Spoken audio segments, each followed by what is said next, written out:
밥을 먹지 못하고 바로 캠핑을 와서 밥 먹을 준비를 합니다. 미니 화로대입니다. 화로대가 크면은 뭐 요리하기도 좋겠지만 그만큼 부피가 커져가지고 바이크에 싣기가 힘들어요. 그래서 저는 백패킹용 미니 화로대를 샀어요. 아마 제 캠핑 장비 중에서 이게 가장 비쌌던 것 같아요. 제 기억 속에는 한 4, 5만원 주고 샀던 기억이 있습니다. 화로대를 설치 후 캠핑용 버너를 설치하고 있어요. 설치보단 조립이죠. 저번 캠핑 때는 제가 가스 확인을 안 하고 가스가 별로 없는 가스통을 들고 왔는데 요번에는 가스가 만땅인 걸 새로 사왔습니다. 그리고 혼자 캠핑 갈 때 들고 가기 좋은 반합입니다. 반합 안에 요번에 음식 해 먹을 음식 재료들을 넣어왔어요. 부피를 줄일 수 있어서 좋죠. 그러면 요거는 식용유입니다. 올리브유. 재료는 목요일 저녁에 미리 집에서 다 손질을 해놨어요. 우선 물 한 모금 마시고 불을 채워줍니다. 쌀 밥도 제가 직접 해먹으려다가 그러면은 시간이 너무 오래 걸릴 것 같아서 오늘은 그냥 간단하게 햇반을 데펴 먹기로 합니다. 하나만 데펴 먹을까 고민하다가 제 덩치가 덩치인 만큼 2개를 데피기로 했습니다. 화로대에 불을 붙여줍니다. 나무 장작은 그 어섬 주위에 다른 분들이 태우다 남은 장작 그리고 뭐 죽은 나무 같은 뭐 쓰레기 같은 나무 같은 걸 다 주워왔어요. 요거는 이제 그 나무 상자 같은 거를 누가 버리고 왔더라고요. 그래서 그거를 좀 쪼개왔습니다. 요 정도면은 요리하는 데는 충분한 화력이 될 것 같습니다. 햇반도 잘 익어가고 있죠. 뚜껑을 닫고 데펴야 더 빨리 익어서 뚜껑을 닫고 데펴봅니다. 이제 불은 어느 정도 붙었고 한번 누가 태우고 버린 그 나무 장작들이 밑에 깔려 있어서 불이 쉽게 붙습니다. 햇반도 사이사이 돌려가면서 익혀줍니다. 나무 장작이 모자랄까 나무를 조금 더 쪼개줍니다. 저거 위에서 치고 있는 건 새로 산 야삽인데 별로 쓸 일이 그렇게 많진 않네요. 야삽은. 햇반은 이제 다 익은 것 같아서 꺼내어 줍니다.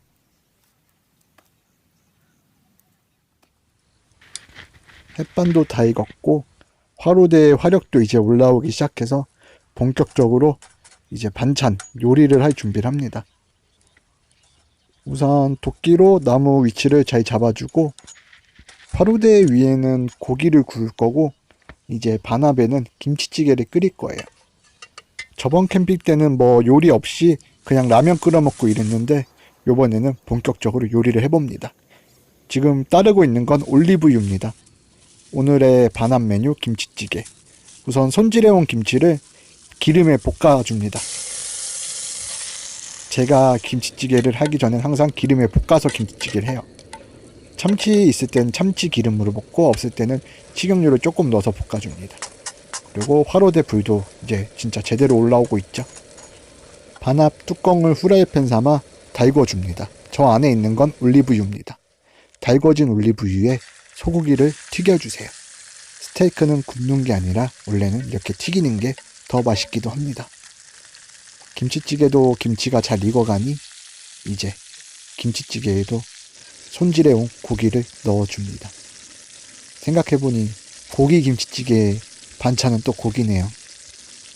조리 도구가 반합하고 숟갈, 포크뿐이라 요 안에서 다 해결해야 돼요. 고기가 잘 익었네요. 고기가 다 익으면은 반합에서 잘 떨어지기 때문에 잘 익힌 다음 다 뒤집어서 다시 또 튀겨줍니다. 부채살 스테이크예요. 맛있어 보이죠? 잠시 고기가 튀겨지는 소리를 들어볼까요?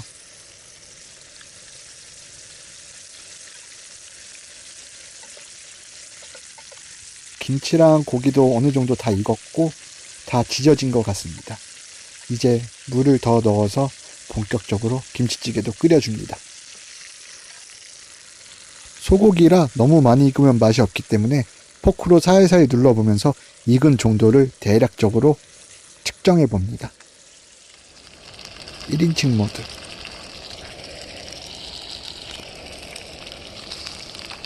이제 어느 정도 요리가 다 완성됐습니다. 소리가 참 좋죠. 지글지글 보글보글. 이제 요리가 다 됐으니 본격적으로 먹어야죠. 김치찌개를 먼저 한 숟갈 떠서 햇반하고 먹어봅니다. 나름 진짜 맛있었어요. 제가 요리를 하면 웬만하면 다 맛있더라고요. 비주얼이 그렇게 좋지도 않은데 굳이 카메라 앞에 들이대봅니다. 영상에선 짧게 나왔지만 밥을 2그릇 먹었습니다. 밥을 다 먹고 쓰레기는 바이크 트렁크 안에 넣어놨습니다. 야생 고양이들이 꼭 쓰레기 봉지를 건드려서 트렁크 안에 넣습니다. 텐트 아닌데 1인용 텐트라 좁습니다. 제가 이제 다리를 뻗으면 한 이 정도? 딱 1명 정도 누울 수 있어요. 이제 말은 1, 2인용 텐트인데 2명이 자려면 짐 다 빼고 딱 사람만 들어오면 2명이 잘 수 있습니다. 이제 요거는 제가 썼던 취사 도구들, 가방. 뒤에는 제가 라디오로 쓰는 무전기, 이제 속침낭이라 그래서 침낭이 좀 싸구려라. 추울 때는 너무 추워서 하나 더 입고 자려고, 덮고 자려고 하나 더 샀습니다. 그리고 요거는 제가 이따 읽으려고 갖고 온 책인데 약간 저랑 잘 맞죠? 모험은 문 밖에 있다. 뭐 시간이 없어서 여행을 못 가고 이런 분들이 읽으시면 좋으실 거예요. 아, 난 시간이 없어. 나도 캠핑하고 싶은데 시간이 없어서 못 가. 이런 분들 꼭 한번 읽어보세요. 책 정말 괜찮습니다. 별거 없습니다. 양말. 진짜 간소하게 오직 캠핑은 이렇게 하는 게 재밌는 것 같아요. 이렇게 캠핑 와서 라디오 켜고 책 읽는 게 좋아요. 컨셉입니다. 그냥 밥게임, 뭐 비행기 지나가는 소리, 여기는 어섬이라 풀벌레 소리, 그리고 무슨 이제 오리 소리 이런 게 많이 나요. 새 소리 같은 거, 그런 거 들으면서 라디오 소리랑 같이 책 읽으면 되게 재밌습니다. 그렇게 누워서 책을 읽다 나도 모르게 잠이 들어버렸습니다. 윙윙거리는 소리에 잠에서 깼는데 아침에 일어나고 보니 IC 비행기 동호회가 여기 와서 비행기를 날리더라고요. 정말 윙윙거리는 소리가 너무 시끄럽고 짜증나서 잠에서 깨버렸습니다. 세수를 하는 맥건의 모습입니다. 캠핑보다는 노숙에 가까워 보이죠? 씻는 물, 먹는 물 다 똑같은 물입니다. 물은 하나니까요. 날이 밝았습니다. 뷰는 정말 좋죠. 뷰는 좋은데 쓰레기장이에요. 쓰레기장. 쓰레기가 너무 많아요. 주위에. 아침에 일어났으니 모닝커피를 한잔 하려고 원두를 갈려고 합니다. 요 원두 가는 기계 정말 마음에 들어요. 수동 핸드 믹서기? 그런 건데 원두 갈기도 편하고 참 좋습니다. 요즘은 좋은 기계들도 많이 나왔지만 전 아직도 집에서 모카포트로 아메리카노를 끓여 먹습니다. 원두를 끓여 먹어요. 끓여 먹는다는 느낌이 너무 좋아서 모카포트를 사용합니다. 갈은 원두를 넣고 다시 뚜껑을 닫아줍니다. 뚜껑을 제대로 안 닫으면 압이 새서 그런지 커피가 맛이 엄청 없어져요. 뚜껑을 제대로 닫고 물을 끓여줍니다. 불은 조금 세게.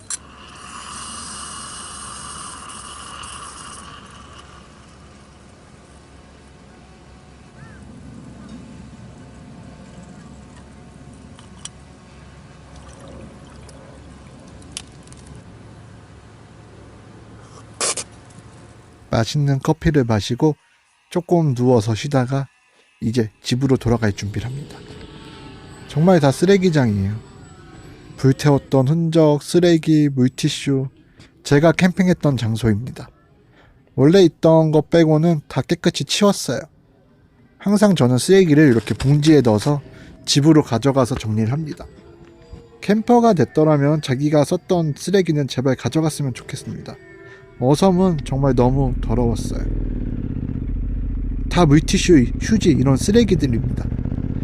다 쓰레기예요. 쓰레기. 빨리 이 쓰레기 어섬을 떠나고 싶습니다. 저 앞에 있는 분들은 IC 비행기 날리시는 분들.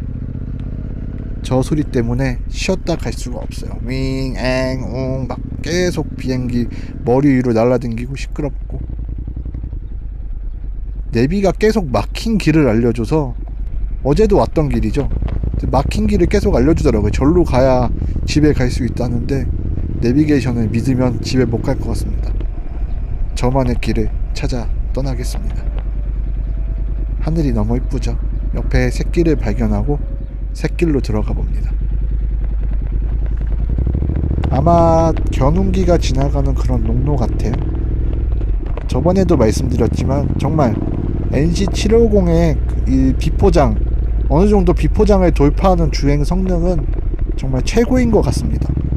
예전에 V스트롬 650도 타봤는데 개인적으로 V스트롬보다 NC가 좀 더 저는 야지 성능이 좋지 않나 생각합니다. 큰일 났습니다. 아무래도 길을 잃은 것 같아요. 여기가 어딘지 모르겠습니다. 내비게이션은 계속 이상한 길로 가라 하고 저는 집에 가고 싶고 계속 이런 농로만 나오고 차가 있네요. 하늘도 맑고 풍경도 좋고 바람도 좋은 하루인데 집에 가는 길만 찾으면 될 것 같습니다. 경치는 정말 좋죠. 원래 제가 캠핑하려고 했던 데가 바로 요 부분이었어요. 방금 손으로 가리켰던 저 부분이었는데 이제 요런 내려가는 가드레일이 끊긴 부분이 있는데 그 부분을 차로 막아놓고 다른 부분을 찾기에는 너무 어두워서 찾지 못했습니다. 헐, 엄청 달려왔는데 여기도 막혀있네요. 마티즈, 누가 버린 차가 보이네요. 다른 길을 찾아 또 떠납니다. 여기도 캠핑하기 괜찮네요. 방금 가드레일 끊긴 부분으로 바이크로 내려가면 돼서